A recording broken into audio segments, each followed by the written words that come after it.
It is an optical instrument to see the far distant objects. Far distant objects होती हैं दूर की चीजों को देखने के लिए जो डिवाइस काम आती है। ऑप्टिकल मतलब लाइट संबंधित जो इंस्ट्रूमेंट है उसको, इसका कंस्ट्रक्शन और वर्किंग आ रही है जैसे जो कंपाउंड माइक्रोस्कोप थी उसके बिल्कुल उल्टा है। It consist of two convex lens, वो भी दो कन्वेक्स लेंसेज का था। पहले आ गया ऑब्जेक्टिव लेंस। ऑब्जेक्टिव लेंस को ओ बोल सकते हैं हम, जैसे कि ये मैंने ऑब्जेक्टिव लेंस बनाया है तो ये भी कन्वेक्स लेंस है। ये convex lens of large focal length and large aperture, उसका साइज भी बड़ा है और फोकल लेंथ भी बड़ी है। तो इससे लाइट गैदरिंग पावर बढ़ती है जिससे साफ चीज दिखती है। तो इसका वर्किंग क्या है, क्योंकि दोनों चीजें आ रही हैं, कंस्ट्रक्शन भी आ रहा है, वर्किंग भी आ रही है। वर्किंग क्या है, it forms the real image A dash B dash of a far object. Far object होती है दूर की चीज जो कि ए बी ही मानी जाएगी, लेकिन आपको ए बी जहां दिखेगा नहीं। और जो दूसरा आईपीस लेंस इसके बाद बनाया जाना है तो वो क्या है, वो भी कन्वेक्स लेंस है। उसकी फोकल लेंथ इससे कम होगी और उसकी फोकल लेंथ जो कम होगी थोड़ी कम होगी। देखो लिखा है ना स्लाइटली, स्लाइटली का मतलब थोड़ी सी कम होगी।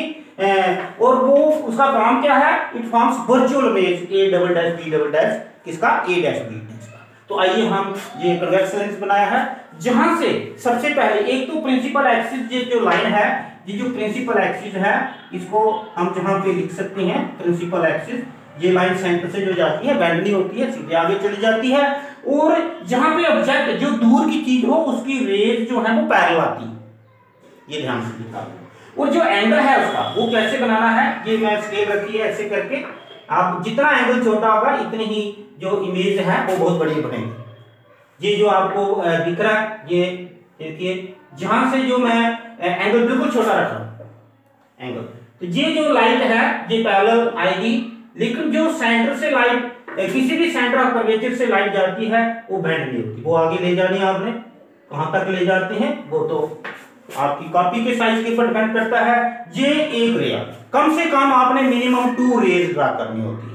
जब कोई दूर से डिस्टेंट ऑब्जेक्ट का मतलब होता है उसका इन्फिनिटी का साइन देगा, डिस्टेंट ऑब्जेक्ट, तो जहां पे हम इन्फिनिटी का निशान डाल सकते हैं। और जो दूसरी रे आएगी वो पैरेलल आएगी। पैरेलल कैसे पता चलता है, स्केल के जो किनारे हैं जब पैरेलल चल रहे हैं तो ये रे पैरेलल आएगी, जैसे जहां तक आएगी। और जहां से ये रे जो पैरेलल आ रही है इसको बोलते हैं दूर से आ रही है, ऑब्जेक्ट नहीं आपको दिखेगी। ऑब्जेक्ट दिखेगी तो फिर वो टेलीस्कोप करनी क्या है, ऑब्जेक्ट दिखती नहीं है, सिर्फ पता दूर से कोई चीज देखनी है बड़ी दूर से। तो ये बेंड होगी लाइट और ये इमेज बनाएगी कहां, जहां पे इसकी फोकल लेंथ होगी। अब फोकल लेंथ हमने डिसाइड करना है कि कितनी इसकी फोकल लेंथ रखनी है, जैसे कि जहां से लेके यहां तक हम रखते, क्योंकि इसकी बड़ी फोकल लेंथ रखनी है तो जहां पे इसकी फोकल लेंथ रख लेते हैं। तो इसकी जो इमेज है वो यहीं पे बनेगी। इसकी फोकल लेंथ का नाम क्या डालते हैं, एफ, फोकस का नाम, फोकस का। तो ये जो है जहां से बिल्कुल इसके सामने जो है जहां पे हमने अपनी मर्जी से किया, ये आपको लग रहा है कि ये क्वेश्चन माइक्रोस्कोप से भी बढ़िया है। ये देखो जो ऑब्जेक्ट है जो हमें नहीं दिख रही थी उसने इसके फोकस के ऊपर, क्योंकि इसकी ये जो रे आ रही है जहां से बेंड होके, तो ये जो इसकी फोकल लेंथ है, फोकस का जो दूरी होती है और सेंटर से डिस्टेंस लेना होता है, जहां पे जो ए डैश बी डैश जो है ये फोकस का नाम है, जहां लिख देते हैं। तो बी डैश में जहां लिख देता हूं, ए डैश बी डैश जो है ये इमेज बना दी, किसने बना दी, ऑब्जेक्टिव लेंस। कितना सिंपल है, क्योंकि जो भी रेज पैरेलल होती हैं वो फोकस पे आके उसकी इमेज बनाती हैं, फोकस। आगे वाली ये रेज जो है ये हम ऐसे रहने के लिए रबर से मिला सकते हैं, ऐसे करके। अब नेक्स्ट क्या बात है कि हमने फाइनल इमेज बनानी है।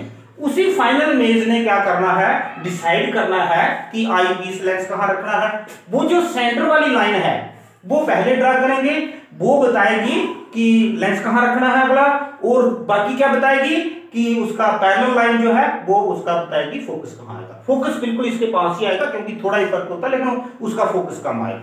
वो फाइनल जो है मैं पहले ही बनाना शुरू कर देता हूं। देखो कितनी अच्छी टेक्निक है। अब इतनी बड़ी इमेज तो कोई चाहेगा नहीं, जो हमारी फाइनल इमेज है वो हम थोड़ी जेन्युइन रखते हैं। कितनी रखते हैं, देखिए जहां से हेड टू जो हमने बनानी है उसके हेड टू हेड जो है वो इतनी कर देते हैं जो कि जेन्युइन होगी, इतनी ज्यादा बड़ी भी नहीं करेंगे, तो ये इतनी रख देते हैं हम। चलो इसको थोड़ा सा मैं और इधर कर देता हूं। देखो मैं सारा अपनी मर्जी से कर रहा हूं। मैं थोड़ा इसको और इधर कर रहा हूं ताकि जो डायग्राम है वो अच्छी दिखे। अब ये जो मैं फाइनल इमेज अभी बनानी है, देखो अभी इमेज हमने बनानी है, ठीक है, लेकिन उसको मैंने पहले ही बना दिया।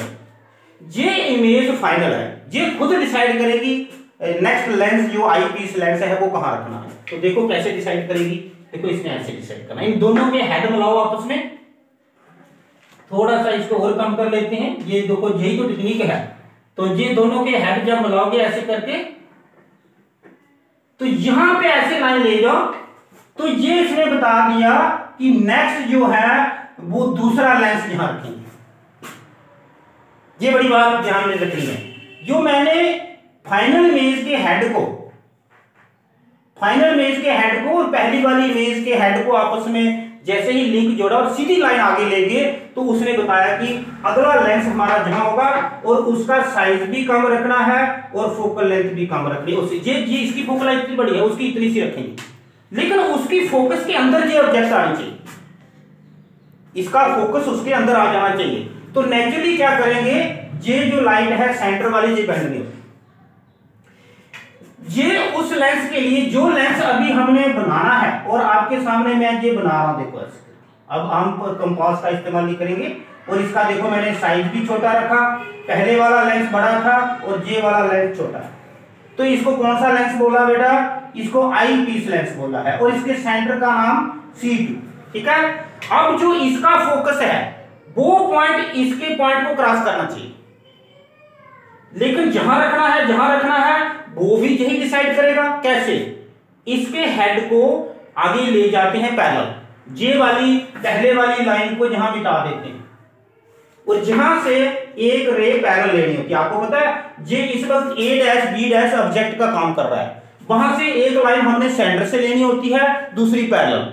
ये दूसरी वाली लाइन में ले रहा हूं, ये पैरेलल है, और ये जाके लेंस के ऊपर जैसे ही स्ट्राइक करेगी, इसने लेंस से मुड़ के फोकस के ऊपर आना है, लेकिन हमें फोकस पता ही नहीं कहां पे है। ये जो पैरेलल रे जहां पे आई है, इसने फोकस जहां बनाना है, ये कौन डिसाइड करेगा, ये फाइनल में डिसाइड करेगी। कैसे, जब इसको इस पॉइंट के साथ जोड़ोगे, जहां वो ले जाएगी वही उसका फोकस होगा। कितनी इंपॉर्टेंट बात है, देखिए फाइनल इमेज जो हमारी है और पहले वाली इमेज नहीं, पहले वाली जो पैरेलल रे है, उनको आपस में मिलाओगे और ये डॉटेड लाइन में मिलाओगे ऐसे करके, क्योंकि ये वर्चुअल इमेज बनती है। और ये लाइन जैसे ही आगे ले जाएंगे, इसने डिसाइड कर दिया कि आई पीस लेंस का जो फोकस है वो जहां है, ये इसके नीचे मैंने लिखा, ठीक है। इसलिए जब भी डायग्राम बनानी है, उसके राइट साइड पे काफी जगह छोड़नी है आपने, इधर पेज अगर छोटा पड़ जाए तो कोशिश करनी है, और जहां से ये फोकस कितना दूर है मेजर करके जहां बनाओ, वो इसको क्रॉस करके इधर आएगा, और इसके फोकल लेंथ से वो छोटा होगा। देख लो, इसका साइज कम और इसका बड़ा कितना ज्यादा, इसका फोकल लेंथ ज्यादा, उसका कम, ऑटोमेटिकली आ गया, हमने नहीं रखा, वो इस फाइनल इमेज ने बनाया है। ये जो A', ये जो A', B' है ना, it is the final image. ये तो आपको पता ही है फाइनल इमेज है, और ये पहले वाली इमेज है A' B'। तो बेटा देखिए, ये जो A' B' और AB जो दोनों आगे हैं, इनकी वजह से जहां पे हम रखेंगे आंख, डेला भी कई बार हम आंख का बना देते हैं ऐसे करके, आंख बना देते हैं कई बार हम ऐसे करके ना, ऐसे करके कि कोई बंदा देख रहा है, ऐसे आंख से देख रहा है, तो उसको ये कोई दूर से चीज जो है वो जहां दिख रही है फाइनल इमेज, ये पहले वाली इमेज थी, और ये वाली जो वर्चुअल है, this is the final image. आप इसके अंदर भी लिख सकते हैं कि ये फाइनल इमेज है, ये ऐसे ब्रैकेट में लिख सकते हैं कि ये फाइनल है, लेकिन किसकी बनी, A' B'। तो ये थी डायग्राम। अब इसकी देखिए, इसका देखिए मैग्नीफाइंग पावर कैसे फाइंड करनी है। ये कंस्ट्रक्शन भी हो गया, वर्किंग भी हो गया, और एक लाइन जहां पे लिखनी है वो सबकी कॉमन है, course of rays are shown as follows, ठीक है। जो रेज हैं वो कैसे कैसे चलती हैं वो हमने दिखाई, ये इसका हो गया वर्किंग सारा कंप्लीट। अब देखिए मैग्नीफाइंग पावर, यहां पे आपने बड़े ध्यान से देखना है, मैग्नीफाइंग पावर की जरूरत जहां भी है, क्योंकि किसी भी चीज को देखना है तो उसकी मैग्नीफाइंग पावर होनी चाहिए, क्योंकि ये साइज बड़ा ना, देखो पहले छोटा साइज बना, फिर इसको हमने और बड़ा साइज बनाया, तो हर एक जगह पे आपको मैग्नीफाइंग पावर की तो जरूरत पड़ती है, चाहे जहां कम पड़ती है। तो अब बड़े ध्यान से देखना आपने मैग्नीफाइंग पावर कैसे निकालते हैं। तो बेटा वही फार्मूला है मैग्नीफाइंग पावर का, वो लैंग्वेज में फिर मैथमेटिकली बोलते हुए angle made by image divided by angle made by object. देखो एंगल मेड बाय, ये आपकी बात जो है मेड बाय इमेज, लेकिन कौन सी इमेज, जो फाइनल इमेज है, लेकिन इमेज का एंगल कहां देखना आपने, वो बीटा होगा। एंगल मेड बाय इमेज जो होगा वो एट C2 होगा, वो कहां पे होगा, एट C2। देखो ठीक है ना, जहां तक ठीक है। ऑब्जेक्टिव को इधर लिख देते हैं थोड़ा, एंगल मेड बाय ऑब्जेक्ट, नीचे क्या आएगा, एंगल मेड बाय ऑब्जेक्ट, लेकिन वहां पे जो हमने माइक्रोस्कोप की थी वो एट C2 था, लेकिन ऑब्जेक्ट का एंगल तो यहां बन रहा है अल्फा, एट C1 आएगा। और ये बेटा जो फाइनल इमेज लिखा हुआ ये थोड़ा इधर कर देते हैं क्योंकि ये हमें डिस्टर्ब कर रहा है। तो ये आ गया इसका मैग्नीफाइंग पावर निकालने का। और बेटा जो magnifying power angle made by जो इमेज है उसको हम बीटा बोलते हैं, वो आपको पता ही है, और एंगल मेड बाय ऑब्जेक्ट उसको अल्फा बोलते हैं। ये देखो अल्फा C1, अल्फा C1 पे है लेकिन बीटा जो है C2, फर्क है ना, माइक्रोस्कोप में एक ही जगह पे था, ये अलग अलग जगह पे। अब देखिए एंगल्स आर स्मॉल, तो हम इनके साथ टेंजेंट लगा सकते हैं। तो हम इसको इंप्लाई दैट लिख के ना ऐसे करके जहां लिख देते हैं, जो मैग्नीफाइंग पावर है ये हम tan बीटा, बीटा के साथ हम टेंजेंट लगा देंगे और अल्फा के साथ भी हम टेंजेंट लगा देंगे। और क्यों लगाया वो हम कारण भी लिख देते हैं, एंगल्स आर स्मॉल। जब कोई भी एंगल स्मॉल हो, जैसे कोई 30 डिग्री है या 10 डिग्री है, तो उसके साथ साइन भी लगा सकते हैं, tan भी लगा सकते हैं। अब टेंजेंट अल्फा और टेंजेंट बीटा निकालना है, लेकिन जहां पे आपने जो साइज ऑफ द इमेज या साइज ऑफ द ऑब्जेक्ट उनकी बातें नहीं करनी, आपने सिर्फ टेंजेंट अल्फा और टेंजेंट बीटा निकालने हैं, चाहे वो A', B', C2, A', B' alpha, A', B' से निकल जाएगा, कोई A', B' करने की जरूरत नहीं। जैसे वहां करते थे ना एक A', B', जहां कोई ड्रामा करने की जरूरत नहीं। यहां आपने क्यों नहीं करना है, क्योंकि आपने सिर्फ उनके इमेज के डिस्टेंस और ऑब्जेक्ट के डिस्टेंस देखने हैं, उसकी परेशानी आपने नहीं लेनी है। तो देखिए मैंने टेंजेंट अल्फा कहां से निकालना है, टेंजेंट बीटा कहां से निकालना है, इसी लाइन से निकालना है। एक ट्रायंगल इधर है, एक उधर है, तो in triangle A', B', C2 भी लिख सकते हैं, A', B' अल्फा भी लिख सकते हैं। अल्फा भी इस लाइन के एक इधर एंगल पर ट्रायंगल बनी है, एक उधर बनी है, तो ठीक है। तो मैं पहले टेंजेंट अल्फा निकालता हूं, फिर टेंजेंट बीटा। तो देखिए बड़े ध्यान से, in triangle A', B', C1 पहले इधर आ जाते हैं, इधर है ना अल्फा, ये अल्फा इधर, opposite vertical opposite angle equal है। तो बेटा जहां पे एरो डाल के मैं लिखता हूं, टेंजेंट अल्फा क्या आएगा, टेंजेंट अल्फा होता है परपेंडिकुलर अपॉन बेस। तो इसमें परपेंडिकुलर जो A', B' है उसकी इंपॉर्टेंस नहीं है, सिर्फ बेस की इंपॉर्टेंस होगी। तो इस ट्रायंगल का बेस क्या है, A', B', C1, B'। क्या है इसका बेस, C1, B', ये दिख रहा है आपको, C1, B'। एंड उसके बाद इन ट्रायंगल, देखो हमारे पास इस जगह पे है A', B', C2। ये हमें ध्यान रखना, आपका कंपाउंड माइक्रोस्कोप के साथ गलती नहीं लगनी चाहिए। जहां साइज ऑफ द इमेज जो है वो नेगलेक्ट हो जाए, कोई जरूरत नहीं। जहां पे मैग्नीफाइंग पावर की इतनी ज्यादा इंपॉर्टेंस नहीं है, लेकिन फाइंड तो करनी ना। तो यहां बेटा देखिए टेंजेंट बीटा निकलेगा, टेंजेंट बीटा भी परपेंडिकुलर अपॉन बेस होता है, तो परपेंडिकुलर फिर A', B' आ गया, ये कट जाएगा, दोनों जगह आ रहा है, इसमें कोई परेशानी नहीं आपको आएगी। लेकिन बेस इसका अलग है, C2, B'। ये छोटी ट्रायंगल जहां मैंने F4 लिखा हुआ दिख रहा है आपको, F0, ये ट्रायंगल के अंदर है, इसको F0 को इधर भी लिख सकते हैं क्योंकि ये लिखने की प्रॉब्लम है, ये पॉइंट है F0। तो ये ट्रायंगल है, ठीक है, जहां से बीटा मिल रहा है परपेंडिकुलर अपॉन बेस। तो ये आ गया C2, B'। Put the values of tangent alpha and tangent beta, ये कहां डालनी है, क्वेश्चन बन के अंदर। तो देखिए इसमें put values of tangent alpha and tangent beta in equation 1। तो कितना छोटा क्वेश्चन मैंने कर दिया और कितना इंपॉर्टेंट है ये क्वेश्चन आपको पता है। और मैग्नीफाइंग पावर है बेटा जो आएगी, टेंजेंट बीटा की जगह क्या लिखेंगे, A dash B dash C to B dash, ये आ गया टेंजेंट बीटा। और दूसरा टेंजेंट अल्फा की जगह A डैश B डैश दोनों जगह आ रहा है C1 B डैश। देखो A dash B dash cut जाएगा, C1 B डैश ऊपर हो जाएगा और C2 B डैश नीचे आ जाएगा, क्योंकि उल्टे हैं, डिनोमिनेटर में है। तो इसके लिए हम आपको टाइम वेस्ट नहीं करना चाहते हैं, तो C1 B डैश ऊपर चला जाएगा और C2 B डैश नीचे आ जाएगा। अब मुझे बताओ, हम साइन कन्वेंशन यूज करते हैं, साइन कन्वेंशन पहले भी लिख सकते हैं। C1 B डैश क्या है, बताओ C1 B डैश क्या है? ये जो इसका फोकस है ना, ये Fe है, ये क्या है, ये बाहर की तरफ है ना Fe, इतना ही अंदर की तरफ आएंगे हम। देखो ना Fe कहां, देखो ध्यान से इधर से ही मेजरमेंट कर लेते हैं। तो ये जो यहां से देखो मैं आपको लगा रहा हूं इतना, ये आपको दिख रहा है, जो लंबी लाइन पूरी खींची ये Fe है। देखो ये पॉइंट एफओ है, बेचारे एफओ को जो है कहीं कभी कहीं घुमा देते हैं, कभी कहीं घुमा देते हैं, और Fe बिल्कुल इसके पास है, पड़ोसी है इसका Fe। मामूली सा फर्क है FO और Fe, मतलब जो आई पीस लेंस की फोकल लेंथ है, जैसे जहां से जहां FO है और जहां से जहां Fe है, थोड़ा सा फर्क है इनका, थोड़ा सा फर्क है, मतलब FO और Fe बराबर है। Fe छोटे वाला Fe, बड़ा वाला Fe फोकस का पॉइंट का नाम होता है, लेंथ में थोड़ा ही फर्क है, ये थोड़ी सी इधर आ गई है, ये थोड़ी सी, लेकिन इसकी लेंथ बड़ी है और उसकी छोटी। अब बताओ मुझे C1 B डैश, क्या आपको जहां से दिख रहा है C1 B डैश, ये क्या है? ये समझ लो इमेज है, किसकी इमेज है? इसकी eyepiece lens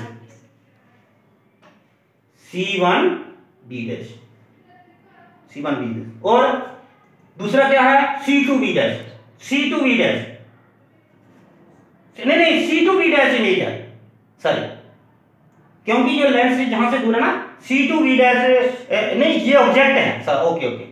C2 B dash क्या है? ऑब्जेक्ट है, वो क्या आएगा UE, ये क्या आएगा UE, लेकिन ये क्या आएगा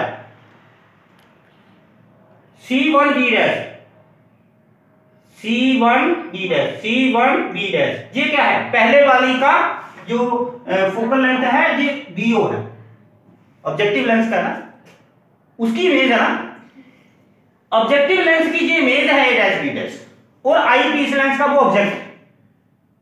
तो जो C1 B डैश है, जब C1 आ गया तो ऑब्जेक्टिव के नाम चढ़ा, जब C2 आ गया तो आई पीस के नाम चढ़ा। तो जो पहले वाला है वो ऑब्जेक्टिव का है और वो राइट साइड आ रहा है, वो पॉजिटिव लेंगे, जो नीचे वाला है वो UE आएगा, और उसको माइनस भी ले सकते हैं, लेकिन कहते हैं कोई प्लस माइनस लेने की जरूरत नहीं, क्योंकि डिस्टेंसेस हैं। अगर ऐसे मॉडल्स लगा दिए जो मैग्नीट्यूड लेने हैं, तो ये मैग्नीफाइंग पावर का फार्मूला है, लेकिन जहां पे आप लेंस फार्मूला भी लगा सकते हैं और 1/QE की वैल्यू लगा सकते हैं, और जो बेटा V0 होगा इसको आप FO भी बोल सकते हैं। देखो ना, एक ही बात है,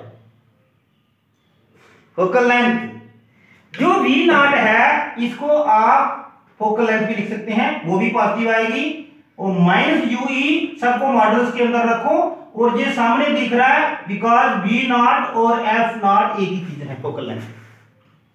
ये देखो BO लिखा, फिर उसको मैंने FO कर दिया। मैं चाहता हूं कि जो UE है इसकी भी वैल्यू लगाओ, तो इसको मैं देखो जी बिकॉज लिखे, इसको नंबर 1 नहीं नंबर 2 लिख के छोड़ देते हैं, बस एक स्लाइड सा पॉइंट है, छोटा सा पॉइंट है, वो क्या है? By lens formula. पता आपको लेंस फार्मूला किस लेंस के ऊपर लगेगा? इसके ऊपर तो लगेगा नहीं, E वाले के ऊपर लगेगा। बाय लेंस फार्मूला क्या होता है? 1/FE 1/VE -1/UE। ये -1/UE की मैं वैल्यू बनाना चाहता हूं, इधर डाल दूं, पता चल रहा है आपको? ये 1/UE तो है ना, मॉडल्स के अंदर ही रखूंगा इसको, लेकिन ये मैं जहां से ट्रांसफर कर रहा हूं -1/UE, ये जहां रहेगा, और ये 1/VE उधर ही है, और FE उधर चला जाएगा 1/VE। लेकिन VE की जगह आपको D रखना पड़ेगा, क्यों? क्योंकि वो फाइनल इमेज है, least distance of distinct vision, इसको क्या बोलते हैं? Least distance of distinct vision क्या होता है? जहां पे बिल्कुल साफ साफ दिखे, जहां पे बिल्कुल साफ साफ दिखे, जो कि VE ही बनेगा, जो कि क्या बनेगा? VE ही बनेगा। और VE की जगह आपने वो डाल के जहां पे -1/UE की वैल्यू डाल दो, इसको 1/D - 1/FE, ये वैल्यू आपने इसमें डाल देनी है into put the value of 1/-2। तो ये करो, देयरफॉर मैग्नीफाइंग पावर, इसको बोल दो यूजिंग 3 × बोल देंगे बाद में, ठीक है। इसका नंबर लगा देते हैं और साइड में लिखते हैं, और इसका जो है वो 2 लगा, और इसका मॉडुलस रखो ऐसे पूरा। ऊपर क्या है? ऊपर क्या आप तो साइड में लिख सकते हैं, क्योंकि वो 1/UE ना, ऊपर क्या आता है? ऊपर जो है वो साइड में लिख दो FO, और बीच में लिखो, बीच में क्या है? 1/D - 1/F। अगर आप FE को कॉमन करना चाहते हैं तो FO/FE भी आ सकता है। वो कैसे? अगर कॉमन करना चाहते हैं तो FE से मल्टीप्लाई भी करना पड़ेगा, डिवाइड भी करना पड़ेगा। FE से मल्टीप्लाई भी करना पड़ेगा और डिवाइड भी करना पड़ेगा। तो बेटा कैसे लिख सकते हैं हम इसको? एक बार फिर मैं जहां पे आ जाता हूं, ये साइड में रहने देते हैं ऊपर, चाहे इसको उधर लिख देते हैं क्योंकि ये परेशान करेगा हमें। यहां पे आके -1/UE की वैल्यू जो है वो लिख देते हैं, 1/VE की जगह मैं D लिख दूंगा, और 1/FE। ये क्वेश्चन नंबर 3 जो है ना उसमें डालेंगे, और इसको आगे ले जाते हैं। मैग्नीफाइंग पावर जो है FO/FE। FE में जबरदस्ती कॉमन निकाल रहा हूं, तो मुझे FE ऊपर लिखना पड़ेगा। ये मैग्नीफाइंग पावर का हमारा फाइनल फार्मूला आ गया, दैट्स FO/FE। ओके, और this is the full magnifying power. ठीक है, ये पता चल गया आपको मैग्नीफाइंग पावर कैसे निकलती है, और V0 की जगह मैंने FO कैसे लिखा, और UE की जगह जो है वो VO की जगह मैंने FO क्यों लिखा, ये तो आपको समझ आ गई। तो दैट्स ऑल। तो इसको करते हैं अब, कर दो बंद इसको।